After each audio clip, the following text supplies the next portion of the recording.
everybody. Welcome to Buford First UMC Children's Moment. I'm Miss Susan, and I'm so glad that you're here today to hear the Bible story. So I want to talk to you a little bit more about the Bible story we started last week as it continues into the story for today. If you remember last week, we talked about Peter and John and how they were Jesus's band-aids because he had given them the power to share his word and to heal, and they had gone out into the community, into the cities, and they were healing people. Now, as the story continues this week, we find out that the people were so excited and so happy to be hearing about Jesus and to be getting healed. And it was just a really wonderful situation. And everybody was thrilled except for one person. Mean old grumpy King Herod. He was not happy to hear that this was going on around him.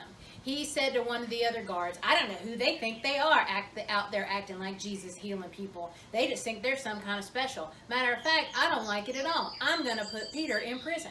And that's exactly what he did. He arrested Peter and he threw him into the jail cell. And so there Peter sat in the dark in this scary jail cell thinking, what am I going to do? King Herod was so mad at Peter, he even put 4 guards around the cell so that Peter could not escape. So one night, Peter sat there in the cell, and it was dark, and it was cold, and it was scary, and he thought, what am I going to do? And so he did the one thing that he knew that he could do, and he prayed.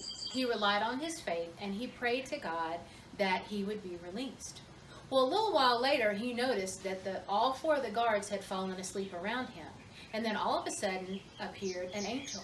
And the angel said, as he walked through the bars of the prison, he said, Peter, stand and follow me. And so Peter looked around and thought, oh my gosh, what is going on? Am I dreaming? Is this really happening?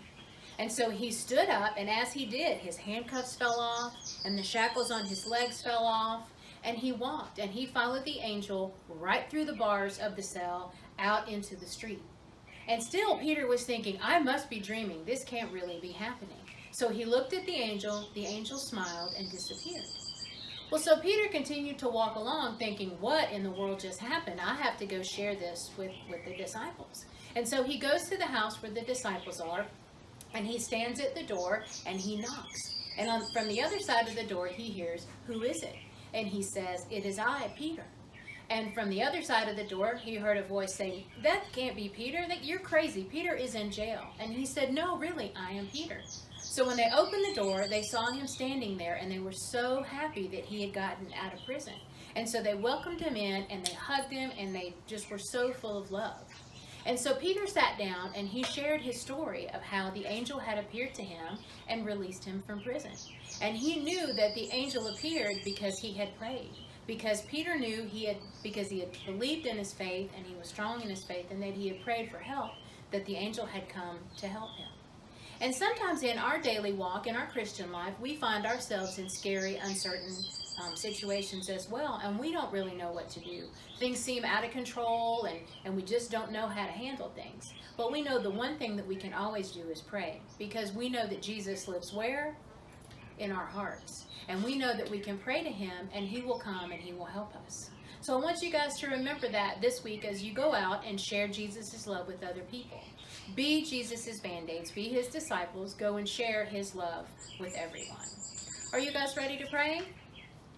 Dear God, thank you for your love, thank you for your blessings, and please help us to share with one another. Amen. Now, don't forget to go to the website, BufordFirstUMC.org, and you can watch the whole Bible story in its entirety. And the craft for this week, we're going to do something special for our moms, or for those special people in our lives that take care of us. Sunday is Mother's Day, so I want you guys to do something to show your moms or the special people in your life that take care of you how much you love them. You can look at the examples that I put on the website, and I'm also sending out a bouquet coloring sheet that's a bouquet of flowers that says Happy Mother's Day. So you're welcome to get your mom and dad to download that, and you can color that for your mom or that special person as well. I also wanted to let you know that sadly we're not going to be able to have Vacation Bible School this year because of just not knowing what's going on with the coronavirus. We want to make sure to keep everybody safe, so we're going to wait and do it next year. But later this summer, I am going to try to do some fun days at the church where you guys can come and we'll do crafts and games and have snacks and things like that. So as soon as I figure out when that's going to be, I'll let you know. In the meantime, you guys stay safe. Remember, Jesus loves you, and Miss Susan loves you too. Bye.